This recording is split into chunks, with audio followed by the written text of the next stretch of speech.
इस कार्यक्रम के पुण्यार्जक हैं श्री सुरेंद्र कुमार जैन, स्नेहलता जैन, सचिन जैन, मधुलिका जैन, प्रणव जैन पलवल, श्री विनोद कुमार जैन, मंजू जैन, अजय ऋतु जैन गुरुग्राम, श्री संजय जैन, निधि जैन, आयुष, अस्मिता, बनारसी दास स्टेट दिल्ली, श्री सुभाष नीलकमल जैन, सिद्धांत अक्षरा सिंघई, हर्ष सुनैना जैन, खनक अरुण्या सिंघई एवं समस्त जताराजी परिवार जबलपुर मध्य प्रदेश, राकेश जैन, मुकेश जैन, राजीव जैन, निहित, राहुल, अंबुज, अंकुर, शुभम, गौरी, प्रियांक, अरहान, अयांश, नक्श जैन, कृष्णानगर दिल्ली। शांति धारा के लिए संपर्क करें 9784857991। किसी भी राशि के लिए कोई आग्रह नहीं है। अति प्राचीन मनोरथपूर्ण मुनि सुव्रतनाथ अधीक्षक क्षेत्र हस्तेड़ा जयपुर से 65 किलोमीटर की दूरी पर सीकर रोड पर स्थित है। यहाँ 880 वर्ष प्राचीन विक्रम संवत 1209 1008 श्री मुनि सुव्रतनाथ भगवान की भव्य प्रतिमा विराजमान है। यह अधीक्षक क्षेत्र प्रवासी समाज द्वारा संचालित है। श्री सागर सविता जैन, ऋषभ विहार दिल्ली, श्री सिद्धांत जैन, प्रेम शांति अपार्टमेंट, सिविल लाइन दिल्ली। तीन भुवन में सार बीते राग विज्ञानता, शिव स्वरूप शिविकार, नमो त्रियोग समार के। सभी ग्रंथों में छैडाला ग्रंथ सबसे सरलतम ग्रंथ है। जिन शासन का संपूर्ण सार रहस्य इस छोटे से ग्रंथ में लिपिबद्ध किया गया है। छैडाला ग्रंथ को समझने के बाद आप सारे ग्रंथों को समझने के अधिकारी हो जाते हैं। तीसरे नंबर की ढाल यहाँ पर चल रही है और तीसरे नंबर की ढाल में निश्चय मोक्ष मार्ग, व्यवहार मोक्ष मार्ग की सार्थक चर्चा करने के उपरांत ग्रंथकार व्यवहार सम्यक दर्शन की चर्चा यहाँ पर कर रहे हैं। और व्यवहार सम्यक दर्शन के अंतर्गत एक कहा जा रहा है कि जीव आदि जो प्रयोजनभूत तत्व हैं उनका ज्यों का त्यों श्रद्धान करना, जिस तत्व का जो स्वभाव है, स्वरूप है, लक्षण है, उस तत्व को वैसा ही जानना, पहचानना, स्वीकार करना ही व्यवहार से सम्यक दर्शन है। इस 7 तत्व की विशेष मीमांसा आगे के छंदों में ग्रंथकार करना चाहते हैं। तीसरे छंद का एक बार पाठ पुनः करना चाहते हैं। जीव ये जीव तत्वरुवास्त्रवो बंदरु संवर जानो, निर्जर मोके कहे जिन तिन को, ज्यों का त्यों सरधानो, है सोई समेकित व्यवहारी, अविन रोप बखानो, तिनको सुन सामान्य विशेष, दृढ़ प्रतीत और आनो। कि जीव अजीव आत्मा बंध सम्मा निरा मोक्ष, ये 7 तत्व कहे गए आगम में, इनका ज्यों का त्यों श्रद्धान सामान्य और विशेष रूप से जीव को करना चाहिए। 7 तत्व को समझने की संक्षेप में थ्योरी में आपको बताना चाहता हूँ। जानना, जड़पना, आना, मिलना, रोकना, झड़ना और छूटना, ये 7 तत्व को समझने के कोड वर्ड हैं। जानना माने जीव तत्व, जड़पना माने अजीव तत्व, आना माने आश्रव, मिलना माने बंधु, रोकना माने संवर तत्व, झड़ना माने निद्रा तत्व और छूटना माने मोक्ष तत्व। इस 7 तत्व की प्रक्रिया को और सरलतम समझने के लिए आगम ग्रंथों में बहुत सारे उदाहरण दिए गए हैं। नाव का उदाहरण सबसे ज़्यादा प्रसिद्ध है। नाव अजीव तत्व है, नाविक और यात्री जीव तत्व हैं।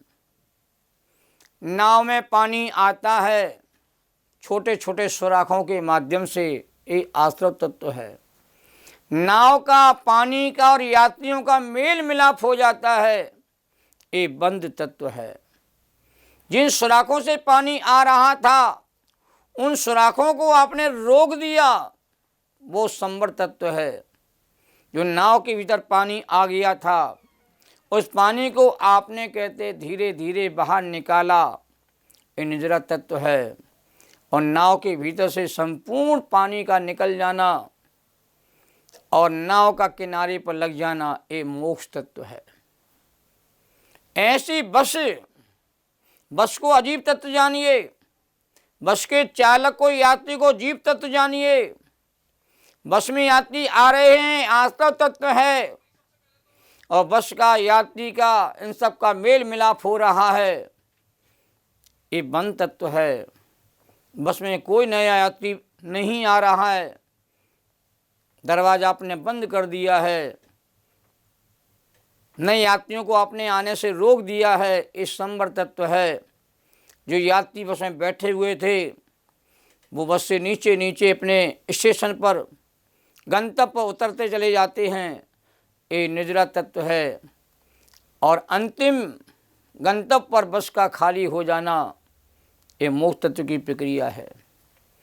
ऐसी रेल के ऊपर समझें हम, रेल अजीब तत्व है, रेल चलाने वाला जीव तत्व है, रेल के यात्री जीव तत्व हैं, रेल में यात्री आते रहते हैं, ये आश्रव तत्व है।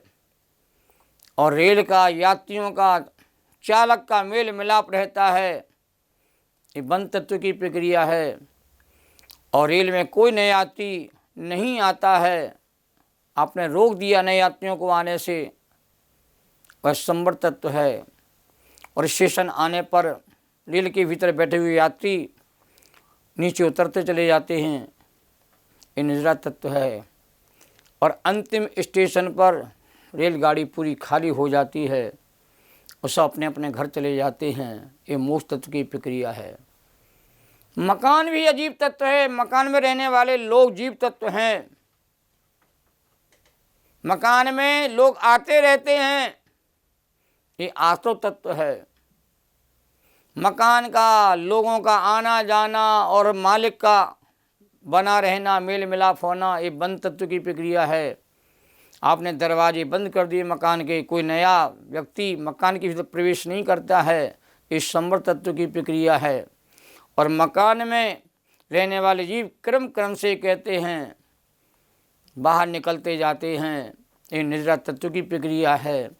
और एक दिन ऐसा होता मकान में रहने वाला कोई नहीं बचता है, सब अपने अपने गंतव्य पर चले जाते हैं, ये मोक्ष तत्व की प्रक्रिया है। इस प्रकार सरलता से 7 तत्व की प्रक्रिया को समझ सकते हैं। 7 तत्व आत्मा को पहचानने का, जानने का एक सुगम तरीका है। पूरे लोक में, विश्व में 7 तत्व के अलावा और कोई 8वां तत्व है ही नहीं। जितने जीव हैं वो सब जीव तत्व में शामिल हो जाते हैं। जितने अजीब तत्व हैं, पौद्गलिक तत्व हैं जो दिखाई दे रहे हैं, वो सब अजीब तत्व में गर्भित हो जाते हैं। जो अज्ञानी हैं वो बहिरात्मा जो जीव हैं, मिथ्या दृष्टि जीव हैं, वो आश्रव बंध में गर्भित हो जाते हैं।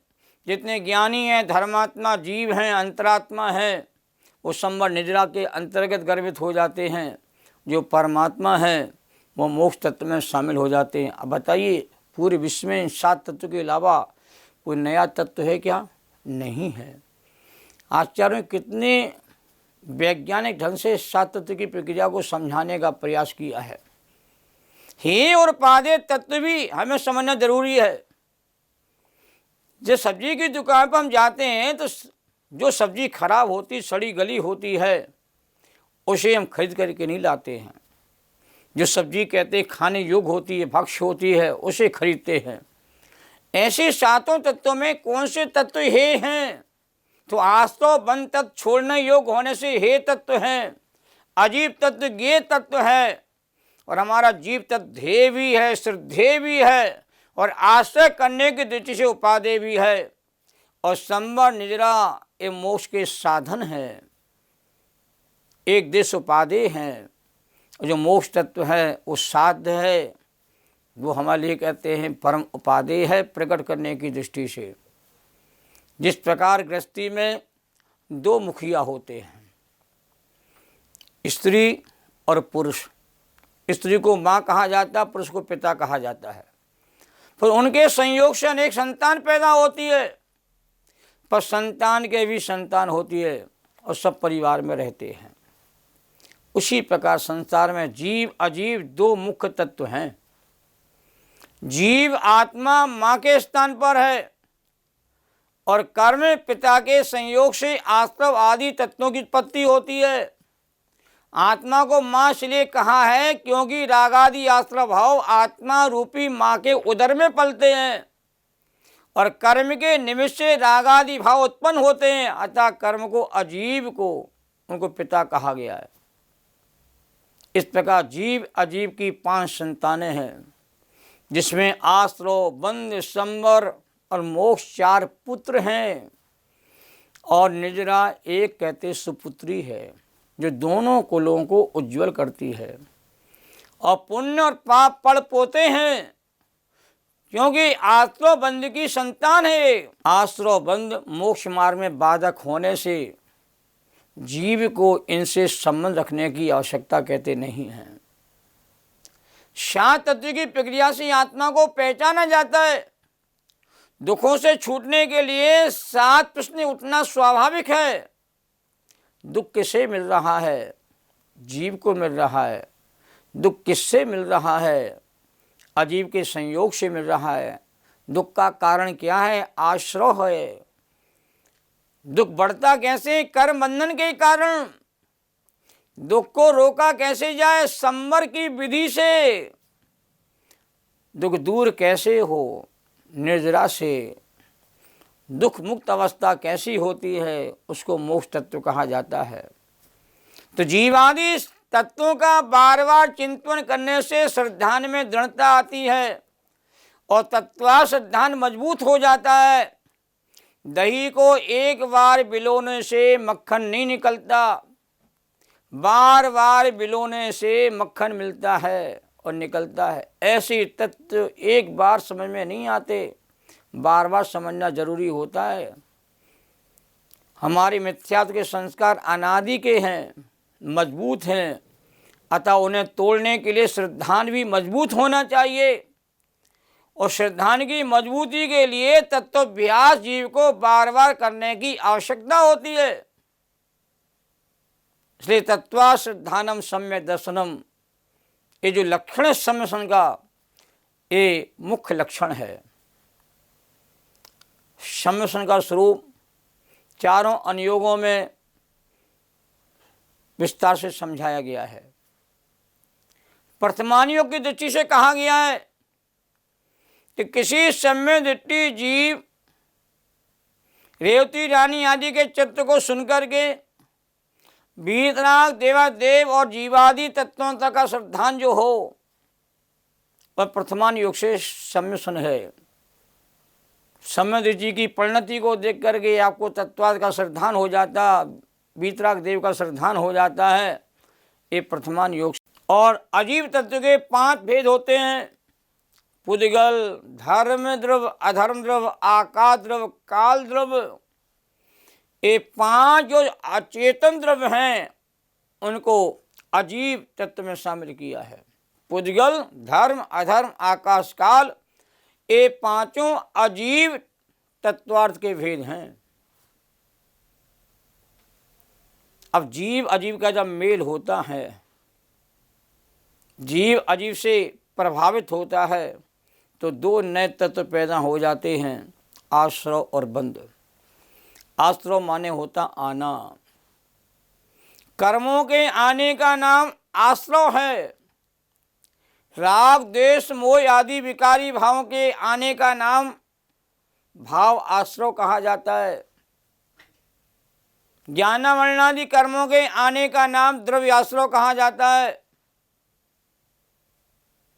आश्रव करने वाले जीवों को बहिरात्मा भी कहा जाता है और आश्रव तत्व कहते हैं। हे तत्व में गर्भित होता है, छोड़ने योग्य है। आश्रव तत्व की सत्ता अनादि काल से है, पर भव्य जीव के आश्रव तत्व का अभाव हो जाता है, इसलिए आश्रव अनादि शांत है।